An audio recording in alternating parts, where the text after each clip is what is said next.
سريعا كده يا عزيزي نفتكر اللي فات عشان تمشي معايا على الخط ميتسوكات. في الحلقة اللي فاتت تابي رجعت القرية المنيلة والوحوش خلصوا على السواق والمساعد، وبويد ما كانش قدامه حل غير انه يسيب راندال للوحوش عشان ينقذ العدد الاكبر منهم. والشرطية دي من خوفها قتلت واحدة من بيت دونا، والكارثة بقى ان فاطمة استفردت بيها في الأوضة وكانت بتلحس في دمها. اما ألجين شاف نفس الست اللي بتظهر له، والمرة دي كانت بتطلب منه المساعدة. والحلقة خلصت على راندال لما الوحوش سابوها على عربية الإسعاف. قبل ما نبدأ بقى الحلقة الجديدة هنصلي على النبي ويلا بينا. بتبدأ الحلقة في بيت دونا، وأليس وبويد طلعوا وشالوا راندال ودخلوه البيت، وكانت حالته صعبة جدا ووشه كان متدمر. وبتجري مريال عليه عشان تشوف هتعمل له ايه، وبتطلب منهم أدوات الخياطة عشان تخيط له الجرح. بس راندال ما كانش قادر يستحمل، ولما بويد حاول يساعده قال له هو متأثر، انت سبتني ليهم بالقصد. فبيتضايق بويد وبيحس بالذنب. ولما الصبح بيطلع بيلاقي كريستي جاية ومسندينها جايد وكيني، وبيعرف منهم باللي حصل معاهم.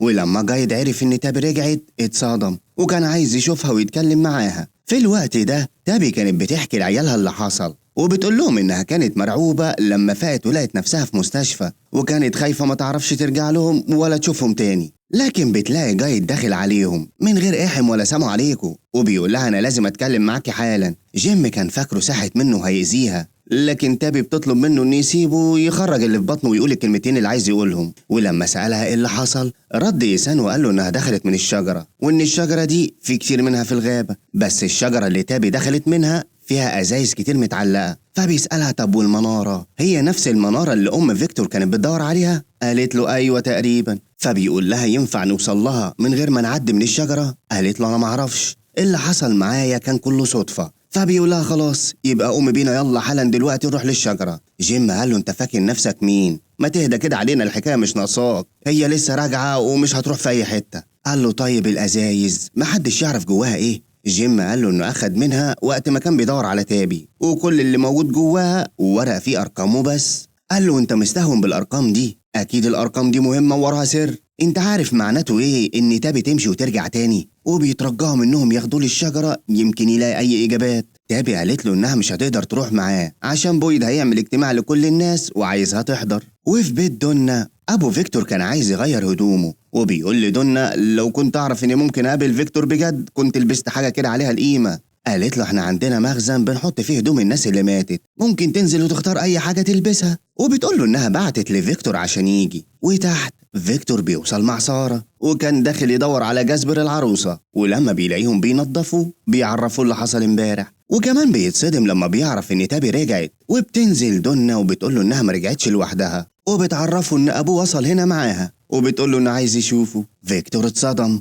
وجات له حالة هستيريا وفضل يقول لا لا، وخد بعضه وانزل رن من البيت. سارة جريت وراه عمالة تنده عليه، بس هو ما كانش عنده فرامل وما كانش حتى عايز يرد عليها. اتعصبت وقالت له ما تخلينيش اخرج عن شعوري، انت دخلت بيتي وعملت خيمة وحكت لي قصة وحكايات عن كريستوفر وعن جاسبر، وفي الاخر واخد في وشك كده ومش عايز تعبرني ولا حتى تعرفني اللي حصل. فبيقول لها وهو مصدوم بابا هنا. بابا في بيت دونا جه مع تابي، وبتدخله دونا اوضة فيكتور وبيفضل يتفرج عليها وهو مش مصدق انه هيشوف ابنه بعد السنين دي كلها. فبتقول له انا اسفة فيكتور مش مستعد نشوفك دلوقتي. قال لها انه معاه حق، هو عاش عمره كله لوحده في مدينة مليانة بالرعب والوحوش، أكيد مش هيكون مستعد دلوقتي. بس أنا ما كنتش أعرف مكانهم ودورت عليهم في كل مكان وما لقيتهمش. لكن بتدخل عليهم الست العجوزة وبتقول لهم إنهم رايحين الاجتماع. في الوقت ده كان كيني بيتكلم مع بويد وبيقول له إن في حاجة مخيفة كانت بتحوم حوالين الكهف بالليل، وبيعرفه إنه مش أول مرة يسمعها.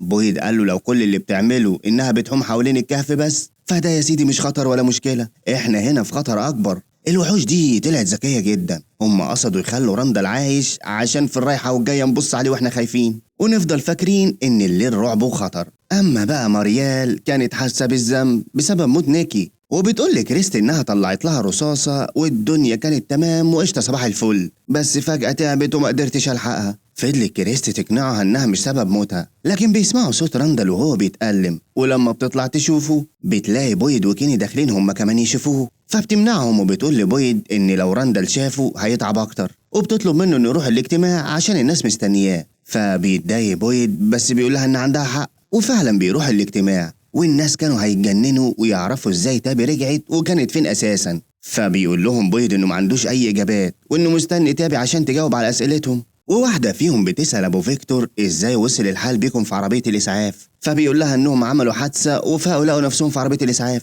وبتوصل تابي وكانت متوترة وبيسألها ديل أنت فعلا خرجت من شجرة؟ قالت له أيوة، فيها أشجار كتير زي الشجرة دي في الغابة، بس الشجرة اللي أنا دخلت منها مش زي باقي الأشجار. وبتحكي لهم اللي حصل معاها بالظبط. فاطمة قالت لها يعني انت وصلتي للمدينة وكان فيها ناس عادي جدا كده ومفيش اي مشاكل؟ طب ما فكرتيش تطلبي المساعدة من اي حد ولا حتى تبلغي الشرطة؟ قالت لها ما حدش كان هيصدقني. فبتتعصب وبتقول لها كنت جربتي وعملت اللي عليك يا ستي. ابو فيكتور قال لهم ان لما تابي حكت له اللي حصل قال عليها مجنونة ومخها واخد من عمومي، مش بالسهل يا جدعان حد يصدق. قالت له بس انت صدقتها في الاخر، كانت المفروض تعمل اي حاجة وتلاقي حل. الشرطية قالت ان تابي حاولت تفهمها بس هي ما كانتش مصدقاها، والناس اتضايقت وقالوا لبويد هي دي واقفة معانا بتعمل ايه؟ دي قتلت واحدة مننا. بويد دافع عنها وقال اللي حصل ده كانت غلطة. وده اللي بيتضايق وقال له انتوا كده اي حاجة تحصل على هواكم بتبقى غلطة. والكل بيهاجم تابي وبيقولوا لها انها كان في ايديها فرصة تنقذهم وهي اللي ضيعتها منها.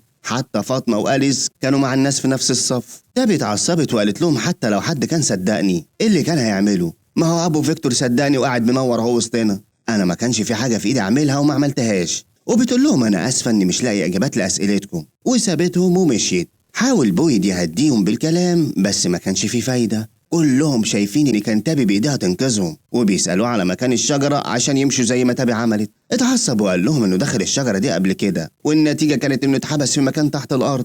كيني قال لهم وبعدين مش الشجرة اللي رجعتها المدينة، المنارة هي اللي رجعتها. دل قال يبقى انا هروح ادور على المنارة. حاول بويد يمنعه لكن اتعصب عليه وقال له اني مل من كل اللي بيحصل هنا، انا مليت من قواعدك وتحكماتك فينا. وهو كمان بيسيبه وبيمشي. في الوقت ده كانت جولي رايحة بيت دونا وبتطلع الأوضة اللي كانت قاعدة فيها مع فاطمة وأليس. وبتفتكر فاطمة لما قالت لها إنها طول ما هي فوق هتحس إنها في أمان وبعيد عن الوحوش. وبتاخد الحاجة اللي كانت طالعة عشانها وبتنزل، بس بتقابل ألجين وبتقرر إنها تقعد معاه شوية عقبال ما الاجتماع ده يخلص. وبيحكي لها على الست اللي بيشوفها وبيقول لها إن المرة دي طلبت منه مساعدته ومش عارف هي مين وعايزة مني إيه. قالت له إن المكان ده بيعذبهم، أنا طول الوقت في دوشة في دماغي، سامعة صريخ ومش عارفة أعمل إيه. فبيقول لها انت حكيتي لأهلك؟ قالت له لا، ولو يعني حكيت لهم هيعملوا ايه؟ انا حاسه ان ماما رجعت تاني عشان كلنا نحس بالامل، وهو ده اللي المكان ده عايزنا نحس بيه، نفضل فاكرين ان في امل لرجوعنا ونفضل كده عايشين بنعاني. انا حاسه ان المكان ده مش هيسيبنا نطلع منه، فهنسيبهم بقى يخمسوا ويعملوا دماغ مع بعض عقبال ما نشوف فيكتور. سارة بتحاول تتكلم معاه وتخرجه من حزنه. قال لها انه متضايق عشان رسم كل حاجه شافها وكل حاجه حبها الا ابوه، وبيسند راسه عليها وهو حزين. في الوقت ده جايد كان قاعد مع إيسان، ولما إيسان سأله ليه ما حضرتش الاجتماع قال له عشان الاجتماع اللي فيه أكتر من 3 أو 4 يبقى ملوش لازمة. وبيلاقي تابي وجيم داخلين عليهم وبتقول تابي إنها هتروح مع جايد عشان توريله الشجرة. إيسان قال إن هو كمان عايز يروح بس جيم بيرفض وبياخد تابي على جنب وبيقول لها هو أنت اتجننتي؟ إحنا ما صدقنا إنك رجعتي. قالت له إن الناس معاهم حق، لازم يلاقوا أسئلة على إجابتهم، وبتوعده إنها مش هتدخل الشجرة، هي هتوريها الجايد بس مش أكتر. فبيقول لها يبقى ما تاخديش إيسان معاكي، أنا مش عايزه يعرف مكان الشجرة دي. وفعلا بتطلع وبتقول لإيسان يستناها هنا، وبتاخد جايد على مكان الشجرة وبيفضلوا ينزلوا الأزايز وبيفتحوا الورق اللي فيها، وكانوا مستغربين من الأرقام اللي شايفينها. ولما جايد قال لها إنها ممكن تكون تواريخ قالت له إزاي، والورقة دي مكتوب فيها 2659.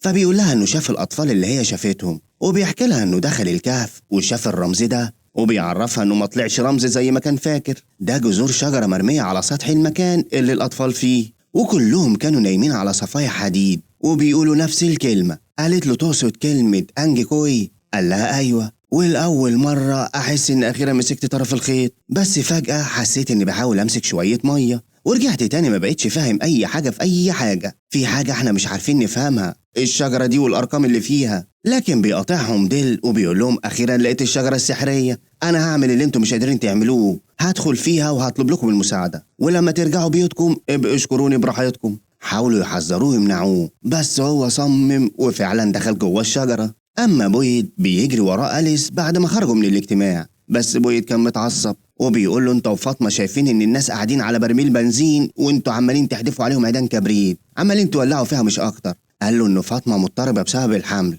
بويد قال له إنهم كلهم مضطربين، وبيقول له قول لي كده عايز تضحي بحياة مين فيهم وتدخله الشجرة يجرب؟ انت مش فاهم اي حاجة وعمال تزيط مع الزيطة وخلاص. وأليس بيفضل ساكت وما بيعرفش يرد. اما جوز المطرطشين دول بينزلوا للمكان اللي فيه الهدوم وبيفضلوا يلبسوا وكانوا عاملين دماغ، وبتلاقي جولي كاميرا وسط الحاجة وبيتصوروا بيها. فهنسيبهم برضو لحد ما يفوقوا من اللي هم فيه ونرجع لبويد. بتدخل عليه الشرطية دي وبتشكره عشان دافع عنها في الاجتماع، وبتقوله انها ممكن تساعدهم عشان تكفر عن اللي عملته. لو عايزينهم يبطلوا تفكير في الشجرة لازم نشغلهم بحاجة تانية. أي حد في الدنيا كده، زي مثلا في المدينة عندنا حصلت عاصفة شديدة والمدينة نصها غرق حرفيا، ده غير الكهرباء اللي فصلت خالص، والناس وقتها كانوا مرعوبين. بس قائد الشرطة اداهم حاجة تشغلهم عشان يشيل الرعب اللي جواهم، وخلاهم يعبوا الرمل في أكياس. اتعصب بويد وقال لها ما تفتكريش اني دافعت عنك عشان انت مش غلطانة، لا انت الغلط راكبك كلك. كان لازم تعرفي انت بتضربي مين عشان ما تسببيش في موت اي حد.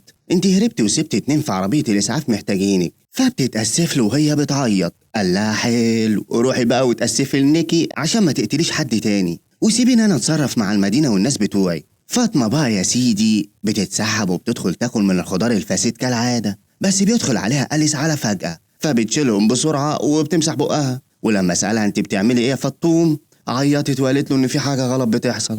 الطفل اللي في بطني ده مش طبيعي. وبتطلع الخضار وبتقول له انها مش عارفة تاكل غيره. فبيتصدم أليس وما كانش عارف يقول لها ايه. وبره إيسام بيقابل ابو فيكتور وبيقول له ازاي في يافطة بان في فندق والفندق مش موجود اصلا. قال له مش عارف، انا رايح اكل الحيوانات، تيجي معايا؟ وابو فيكتور بيوافق وبيروح معاه. وهم في الطريق بيسألوا شفت فيكتور ولا لسه؟ قال له لسه، عرف اني موجود ومشي ومرضيش يشوفني. إيسان قال له انه اكيد خايف. فيكتور طيب وغلبان، ولما بيهرب من حاجة كده بيكون خايف. هو عمل معايا كده زمان وقال لي انه كان خايف يخسرني زي ما خسر كل الناس اللي حبهم. فبيتأثر ابوه من كلامه وكان نفسه يشوفه. وشوية إيسان بيقول له ان فيكتور اهو، وفيكتور بيشوفه هو كمان وبيقرب عليه، وبيفضلوا مصدومين لثواني وبعدها بيحضنوا بعض. وبيعتذر له ابوه بيقول له انه ما كانش يعرف مكانه، وبيفضل يعيط فيكتور زي الطفل الصغير، وبيقول له ان هو كمان ما كانش يعرف الطريق اللي يرجعه البيت. وبيفضلوا حاضنين بعض كده، والصراحة يعني المشهد كان مؤثر شوية. المهم بويد بيدخل اتوبيس راندل وبتدخل ورا الست دي وبتقول له اسفة اني كنت ضدك في الاجتماع. ولما بتسأله انت بتعمل ايه، قال لها بحاول اخفف الذنب اللي شايله بسبب راندل. فبتقول له ان اتصرف صح وان المسؤولية اللي عليه كبيرة. ولما بينزلوا من الاتوبيس بيسمعوا صوت دوشة، فبيجروا بسرعة وبيشوفوا الناس ملمومة. والكارثة بقى يا عزيزي انهم بيلاقوا ديل مزروع في الحيطة. وبيعرف بويد انه دخل الشجرة ولسه كان هيقتله عشان يخفف ألامه، بيلاقيه مات لوحده، والناس كلها كانت مصدومة من شكله. فبيقول لهم بويد بصوت عالي اهو انا حذرتكم كلكم وادي النتيجة اهي، اتزرع جوه الحيطة. مين تاني عايز يدخل الشجرة؟ انتوا فاكرين اني بتحكم فيكم وخلاص؟ انا بحاول احافظ على حياتكم بس انتوا مش مديني فرصة. وبيفضلوا كلهم مصدومين من المنظر، وبتخلص الحلقة على كده. اللايك بقى يا عزيز وما تنساش تقول لي رأيك في كومنت، واشوفكم الفيلم الجاي.